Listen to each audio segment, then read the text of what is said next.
Cette vidéo est la deuxième partie d'un appel de vente. Si vous n'avez pas vu la première partie, on vous recommande de démarrer par là et vous pouvez cliquer sur le lien qui s'affiche en haut de la vidéo pour y aller. Dans l'épisode précédent, Camille nous avait montré une partie de ses talents de commercial.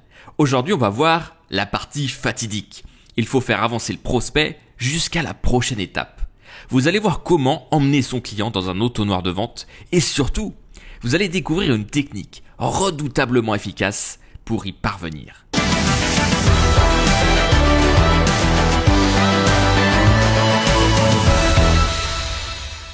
Alors là, on va revenir en arrière pendant 2-3 secondes parce que ce moment-là, d'abord, il est très bien fait, il est très important. Globalement, il sent que la nana, elle est dans une difficulté, qu'elle est pas mûre, qu'elle a besoin vraiment d'aide. Voilà. Et donc, et elle a même peur d'investir d'ailleurs. C'est parce qu'elle a tellement mis de l'argent un peu partout qu'elle a pas eu forcément de retour. Et là, elle est un peu en mode, ouais, mais si je travaille avec toi, au final, est-ce que tu me proposes pas la même chose que les autres? Et est-ce que ça va marcher, quoi? Objection classique. Et donc, il va faire quelque chose qui est très bon, c'est de l'anti-vente. Il va lui dire, en fait, je suis désolé, mais t'es pas prête. Ma solution, t'es pas mûr pour te l'offrir. Donc, je vais pas te la vendre. Je vais refuser de te vendre ma solution. J'adore l'anti-vente. Et je pense que quand tu es capable de faire ça, c'est que tu es très bien dans tes baskets et tu es très serein et ça paye toujours. Donc, je vais reprendre quelques secondes de timecode et on va bien écouter comment il fait son anti-vente et à quel point il est bon d'ailleurs dans l'anti-vente et dans la transformation je passe de l'anti-vente à je vais t'expliquer maintenant ce qui est bon pour toi. Important au début et puis un coût de fonctionnement qui était similaire au vôtre et que en fait au début forcément tout le monde met en avant les bénéfices qu'on peut en tirer. Du coup, pour être bien clair, je vous propose pas ma solution là. Là, je vous ai pas parlé de ma solution logicielle. Au contraire, je vous dis, pour l'instant, ne l'utilisez pas en fait. Enfin, vraiment, ça sert à rien quoi. Ça serait faire une mauvaise vente et puis pas. Enfin, vraiment, je serais un mauvais commercial. Par contre, vu ce que vous me décrivez en fait. Enfin, vous avez quand même un budget, du coup, 1200 € tous les mois, du coup. Et... Oui, là ces derniers mois, c'est aux alentours de 1000 €, ouais. Et du coup, moi aujourd'hui, je dis à mes clients de mettre 1200 € par mois quand ils sont certains, qu'ils ont des certitudes sur ce que ça va leur apporter, quoi, en fait, du coup, et qu'effectivement. Et aujourd'hui, est-ce que la première chose à faire, c'est pas juste d'oublier la solution Neokaino, d'oublier la solution dont vous m'avez parlé, spread ou Stred, là, du spread, ouais. Et de se dire, mais ok. J'ai 1200 € par mois ou 1000 € par mois. J'ai des compétences, donc une agence de netlinking, une agence qui peut gérer Google Ads. Vous, votre énergie, votre capacité, votre connaissance du message de cet univers-là, etc. Comment est-ce que ces ressources-là, votre temps, vos compétences, votre énergie, votre budget, va être investi de la meilleure des façons pour avoir l'impact que vous voulez en termes de vente en direct via votre site internet, quoi. C'est le sens de mes recherches en ce moment. Trop cool. Et donc là, il est très très bon. Il va continuer d'être très très bon. Hein. Mais là déjà, ce moment de la vidéo, c'est un moment de fluidité. Là, il a très bien reformulé. Il marque des points. On sent qu'il l'a touché. Hein. Ouais. Et il obtient ce qu'il veut. Et elle lui dit, ben oui, en fait, t'as raison. C'est presque un appel à l'aide. Il a presque obtenu un appel à l'aide. Le pouvoir de l'anti-vente est exceptionnel. Il faut totalement abuser de l'anti-vente quand on a la possibilité de le faire. Et alors, il va continuer à être brillant. Et d'ailleurs, il y a quelque chose de très bon qui va se passer, c'est qu'elle va le lui dire. Trop cool alors, parce que nous, on a l'offre qui répond à ça, quoi, en fait, de se dire, bon, pour que vous puissiez investir votre énergie, vos ressources, disons, de la meilleure des façons, on a une démarche qui s'appelle le Diag Action, dont vous a parlé un petit peu Amélie tout à l'heure, où on se pose avec vous. Vous nous dites, voilà, je veux à un horizon décembre 2020 faire 50 ventes sur mon site. Et mes ressources, c'est mon temps XYZ chaque semaine, ma connaissance du secteur, ces prescripteurs potentiels ou ces influenceurs que vous connaissez ou pas, blablabla, etc. Ce budget, donc 1000 € par mois. Et nous, globalement, notre métier, ça va être avec vous de vous dire, vu ce que sont vos ressources, voilà comment les investir de la meilleure des façons avec ces outils et ces actions pour atteindre cet objectif de 50 ventes par mois grâce au site internet. Ce qui est dommage, c'est qu'il n'a pas fait les points de reformulation avant. Hein. Mais là, il a bien tout retenu. Hein. On sent que c'est un commercial chevronné. Hein. On sent qu'il maîtrise bien son sujet. Il parle pas des 10 ventes, il parle de 50 ventes à la fin de l'année. Donc il lui dit, moi je vais t'emmener bien plus loin, et je vais t'emmener sur le train qui va te faire survivre, hein, et pas qui va te faire vivre même, qui va te développer ton business, hein, et pas celui que tu t'étais fixé. Il lui parle de son énergie, de ses ressources. Il lui parle d'un accompagnement, il lui parle d'être à côté d'elle. Honnêtement, il fait de l'anti-vente et derrière il dit t'inquiète, mais je vais quand même te faire un câlin. Donc il se passe ce qui doit se passer. À l'issue de ce travail, vous décidez de le faire avec nous ou pas quoi en fait, mais au moins vous avez votre feuille de route où vous savez exactement ce que vous exigez de votre agence de netlinking, ce que vous exigez de votre agence, enfin de la personne qui gère Google Ads et ce budget de 200 € par mois, et où est-ce que vous placez ce budget de 600 € complémentaire en fait de la meilleure des façons quoi du coup. Ah, vous êtes fort, hein. Non, franchement, je suis pas fort. Je suis juste. Moi, vous savez, je suis développeur informaticien à la base. Et là, encore une fois, alors donc il lui dit qu'il est fort, et il a raison. Elle a raison. Honnêtement, il a marqué des points là. Et c'est sûrement le meilleur moment de la vidéo dans le côté spin selling. Il y en a un autre à la fin où il est très très bon aussi. Hein, on va le voir. Mais on voit bien qu'il amène sa cliente. C'est là où on a de la directivité. Hein. Il amène sa cliente là où elle doit se trouver et là où il va vraiment pouvoir l'aider. Et c'est pas en lui vendant un logiciel de plus. Et en plus, c'est étonnant parce que il dit à un moment donné qu'il est un mauvais commercial, et puis là il va expliquer qu'en fait il n'est pas commercial, que c'est un développeur et qu'il fait ça par amour du travail bien fait. Ce qui est encore génial parce que globalement il se met dans une démarche de conseil. Là il fait de la vente conseil et c'est un expert et il veut l'aider et il lui fait comprendre qu'il est là pour l'aider. Donc c'est top. Est-ce que vous voulez qu'on parte là-dessus Je vais y réfléchir parce que c'était pas du tout ma recherche initiale et qu'en plus le budget en plus du diagnostic il est conséquent et c'est ce qui m'avait freiné.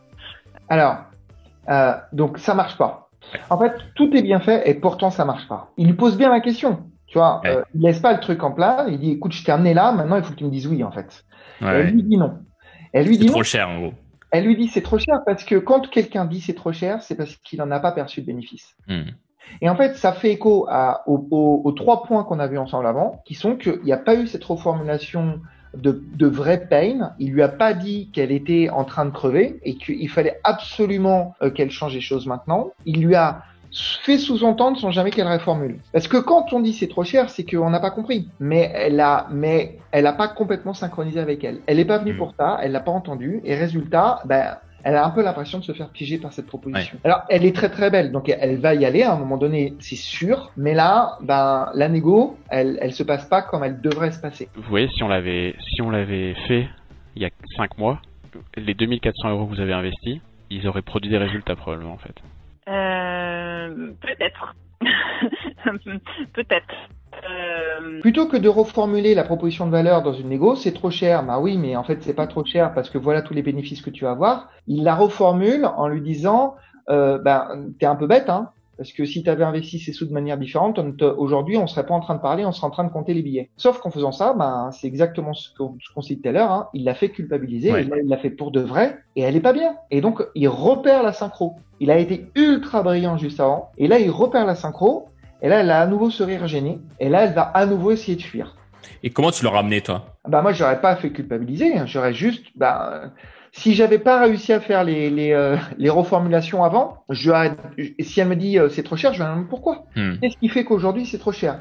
Et j'aurais posé la question suivante qui est réussir, ça coûte combien? Voilà, faire 50 ventes au 31 décembre, faire 50 ventes par mois au 31 décembre, ça coûte combien? Tu vois? Si vraiment j'avais pas réussi à reformuler avant, c'est ça que j'aurais fait. Ok, tout simple entre guillemets, mais en tout cas question simple et directe. Pourquoi est-ce que vous me dites que ça coûte trop cher? Et donc on va voir qu'elle va refuir. Je veux pas mettre en doute du tout votre solution, hein. C'est pas l'objectif, mais c'est que dans le domaine du marketing digital, il y a aussi beaucoup de discours où on dit ça va marcher, etc. Et aujourd'hui, des gens qui je suis un peu prudente. Ouais, mais vous avez bien raison. En fait, c'est aujourd'hui dans le marketing digital précisément, personne ne devrait vendre quelque chose sans dire en face, voilà ce que ça a rapporté en termes de chiffre d'affaires, en termes de vente, en termes de nombre de prospects en fait. Alors ça c'est super dangereux, donc c'est la première fois qu'il en parle, mais on se souvient qu'il est dans une approche conseil, il est dans une approche d'audit là, d'accompagnement et de se poser des questions l'un à côté de l'autre pour savoir quels sont les meilleurs choix d'investissement. Il est pas, elle est dans une approche héroïste, mais lui lui apporte pas une solution héroïste, il lui apporte une solution de conseil.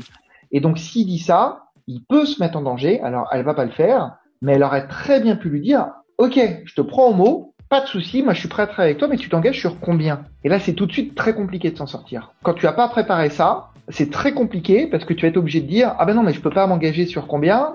Bah parce qu'il faut d'abord qu'on travaille ensemble et qu'on se pose des questions avant de pouvoir. Donc, il faut d'abord qu'on dépense de l'argent, ce qui est normal. Tu vois, il n'y a pas de débat sur le fait que faire un audit afin de savoir où on en est pour bien dépenser, c'est normal. Clairement. Donc, c'est dangereux. Là, c'est la route des enfers et pavée de bonnes intentions, là. Hein. Il a une bonne intention en disant. Ouais, il veut apporter de l'aide, en fait. Il veut dire ce qui est finalement pas faux. Quand tu fais des dépenses marketing, tu peux pas prédire exactement combien ça va te ramener. Et au final, t'as des estimations que tu peux faire, mais tu le sais une fois que t'es sur le terrain, quoi. Et une fois que t'as fait tes actions, t'as 1000 façons d'obtenir des résultats, quoi. Exactement. Et donc, comme il dit ça et que ça fonctionne pas par rapport à l'approche qu'il a, ben c'est pareil. Il va pas réussir ce qu'il cherche. Là, il cherche un oui, hein. Il cherche, OK, très bien. On va le faire. Il cherche à obtenir ça.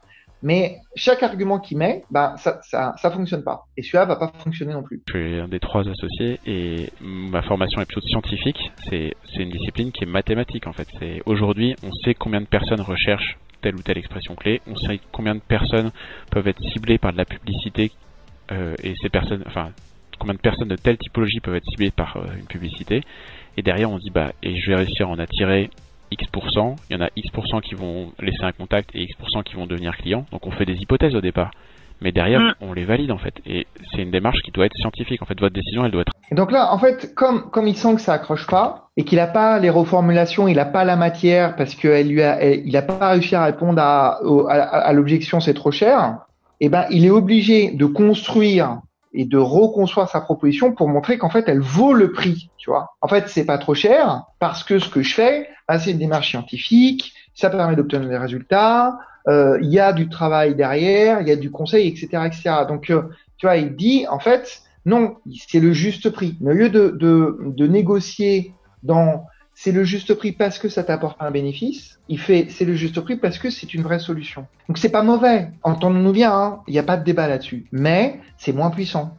Quand tu vends par le bénéfice que ça amène à l'autre, potentiellement tu vends plus que par la solution ou la valeur de ta solution. Là, tu la défends, on va dire, sur le plan rationnel, en final, en mode, voilà, en fait, la solution, elle marche parce que pour tout le monde, en gros, ça passe comme ça. Au lieu de dire, pour toi, dans ce cas-là, dans ton cas, il va s'arriver telle chose et tu vas obtenir ça à la fin, quoi. Et donc là, pendant les 2-3 prochaines minutes, il va continuer d'expliquer ça. Donc il va marteler pour donner de la valeur à sa solution.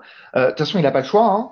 Il est au moment où, et entendons-nous bien, ça marche. Donc on va pas écouter là ces 2 minutes parce que c'est exactement la même chose que tout ce qu'il vient de dire et on va arriver au closing de cette vente et à comment vraiment il va réussir à l'amener dans ce closing et donc beaucoup de directivité. S'appuyer et ce sur quoi capitaliser de votre côté. On n'a pas parlé de votre base de contact suite au crowdfunding qui est peut-être existante, etc. Mais il y a plein de choses sur lesquelles on va aller creuser pour savoir sur quoi capitaliser. Ouais. On valide et on confirme des éléments si on a besoin pour être toujours bien en phase avec vous. Un deuxième rendez-vous, on regarde ensemble le plan d'action qu'on a écrit qui nous semble être le plus adapté pour mettre ces ressources qui sont les vôtres de la façon la plus impactante au service de votre objectif. Et là, vous décidez de continuer à travailler avec nous ou pas, du coup, mais voilà, c'est le prochain rendez-vous avec un des conseillers, il a lieu, je crois que c'est le 13 octobre, donc c'est la semaine prochaine. C'est le 13 octobre à 9h30, après il y en a le 14 à 14h, le 15 à 10h. Et ce que je propose, c'est qu'Amélie... Donc là, il a expliqué la fin de la démarche, il a donné un premier prix, qui est une première balise, qui n'est pas un très gros prix d'engagement, et après il fait ce qu'il doit bien faire, c'est-à-dire il propose une alternative de date. Ouais. Engage déjà en fait. Voilà, il engage déjà, et en gros il lui dit... la prochaine date, c'est pas un go-no-go, hein. La prochaine date, c'est un atelier de travail pour savoir comment est-ce qu'on va, c'est le premier pas de notre collaboration. Et ça va marcher. Et ce que je propose, c'est qu'Amélie vous envoie la proposition, du coup. Oui, je veux bien, comme ça je me pose dessus, je réfléchis. Et est-ce qu'on peut se rappeler Alors, ce qui est énorme, c'est que donc il lui donne des dates, il lui dit qu'elle va lui envoyer la proposition. Elle est toujours dans une démarche un peu de fuite en se disant ok, ça m'a l'air bien, mais je vais devoir quand même réfléchir. Et il lâche rien. Il dit non, tu vas pas réfléchir parce que Demain matin, vers 11h par exemple. Alors demain matin, non, c'est pas possible. Par contre, parce que j'ai conservé une activité salariée en parallèle. Par contre, vendredi, je suis disponible. Voilà. Et c'est là où on voit qu'elle est intéressée quand même, parce que il fait pas d'alternative. Il aurait pu lui dire demain matin ou après-demain matin. Il fait juste demain matin. Elle lui dit non. Et là, elle aurait pu lui dire non, mais je reviens vers vous. Envoyez-moi les dates de votre chef de projet là. Et puis je verrai comment est-ce que je peux m'inscrire. Toi, si elle t'avait dit l'inverse, pas ok, tu m'envoies mes dates et c'est moi qui reviens vers toi. Comment tu le gères ce cas? Eh ben je lui dis non. Ok. Je lui dis non. Je lui dis non. Je souhaite pas que vous reveniez vers moi. Je vous propose, on va prendre un créneau. Alors on prend un créneau tel que ceux de l'un des 3 créneaux que je vous ai donné tout à l'heure et on détermine le meilleur et je vous inscris. Et on confirme, ou on prend un autre créneau, moi je suis prêt à être souple, mais on prend un créneau. Et on n'arrête pas, un call comme ça, où il y a un tel engagement, où il y a eu un effort de fait avec une proposition, etc., on ne sort pas d'un call comme ça sans un next step, sans un créneau. Okay. Ça, c'était mandatory. Donc là, il le fait bien. Donc si la personne, elle refuse, non, tu lui colles quand même un créneau et tu lui envoies et tu vas même lui demander qu'elle valide dans son agenda. Et de toute façon, elle peut pas vraiment fuir. Si tu fais ça, elle va dire oui. Et si tu es sûr et certain que ça fonctionne bien, tu peux l'appeler 24 heures avant en lui envoyant un SMS ou un WhatsApp en lui disant est-ce que c'est toujours OK pour demain, ou je serais très content de vous avoir demain, ou que tu lui envoies une question. Au fait, demain, quand on va se parler, j'avais une question de plus pour vous, pour lui remettre l'engagement, quoi. C'est même mieux que lui demander est-ce que c'est toujours OK pour demain, parce que là, tu as une occasion de fuir, quoi, un peu. Et dire finalement. Oui. Mais il faut mieux. Tu as raison. C'est mieux d'essayer de retrouver un rythme en posant des questions, en donnant du contenu, en faisant quelque chose qui est un petit peu différent, que de poser une question où la personne peut répondre non. Le matin à 9h par exemple, ça pourrait le faire? Ouais. Très bien. On vous envoie une invitation et donc là l'idée ce sera rappelez Amélie, rappelez-nous, enfin rappelez-moi du coup qui vous le souhaitez, il y aura nos coordonnées dans le message d'Amélie et qu'on puisse vendredi décider. Vous dites go, j'ai envie de mettre ça au carré, j'ai envie d'avoir la maîtrise de ce qui va se passer sur ce trimestre et d'obtenir des résultats de façon certaine, quoi. En tout cas en ayant la maîtrise de tout ça, quoi. Ok, je réfléchis là-dessus et puis de toute manière on s'en reparle du coup vendredi. Et je crois, puisqu'il nous l'a dit, que finalement il a signé cette cliente. On voit que même un rendez-vous qui est pas complètement nickel, on peut obtenir des résultats avec un bon drive et avec une bonne maîtrise de sa solution. Ça aurait été mieux s'il avait réussi à reformuler, à faire prendre conscience à sa cliente qu'elle avait vraiment besoin de lui et qu'elle lui dise dès aujourd'hui en fait oui, et puis vendredi matin en fait je vais vous dire oui, et donc il faut tout de suite qu'on commence à travailler ensemble pour voir quel est le prochain step. En tout cas, merci pour cette analyse. C'est vrai qu'on le dit tout le temps, mais c'est plus facile de revoir ça à posteriori, une fois que c'est fini à froid. Nous de notre côté, on a le temps de regarder tout ça, que de le faire en live. Et en fait, ce qu'on se rend compte là, c'est un appel qui dure 33 minutes. C'est un vrai marathon, quoi. C'est dur de vendre. Parce qu'au final, Neo Camino, tu vois, moi je les connais, ils ont des solutions, elles sont bien, elles sont cool, ils ont accompagné plein de gens, et malgré que le produit soit bien, ça reste, tu vois, ils vont au charbon, quoi. C'est dur d'aller vendre ça. L'associé va au charbon. Et ouais, c'est clair. Et c'est ce que j'aime bien chez eux et chez Camille aussi, c'est que il y va, il est tout le temps en contact avec des clients, et tu vois, chaque appel il donne son maximum. C'est pour ça que c'est hyper intéressant, je trouve, qu'on fasse cette vidéo ensemble, parce que il y a vraiment ce côté ça permet de s'améliorer, et donc voilà, si vous avez envie de nous envoyer vos appels de vente, n'hésitez pas, il y a un email dans la description de cette vidéo. Et puis écoute Alexandre, merci beaucoup. On peut te retrouver sur ton LinkedIn du coup. Ouais, on peut me retrouver sur mon LinkedIn, sur lequel il y a mon mail, mes coordonnées, mon Calendly aussi pour prendre un rendez-vous avec moi, avec plaisir. Mais en conclusion, on peut quand même dire quelque chose, Sébastien, qui est avec des bonnes techniques et une bonne maîtrise des techniques de vente, on arrive toujours à un résultat. Si on est rigoureux, exigeant et qu'on fait bien le job, on a un résultat. Et si on utilise en plus l'intelligence émotionnelle et la synchronisation, le résultat est encore meilleur, ou encore plus rapide, ou encore plus sécurisé. C'est l'alliance des deux qui font les meilleurs commerciaux. Merci beaucoup Alexandre. Et puis n'hésitez pas à aller voir cette vidéo qui pourrait aussi vous intéresser.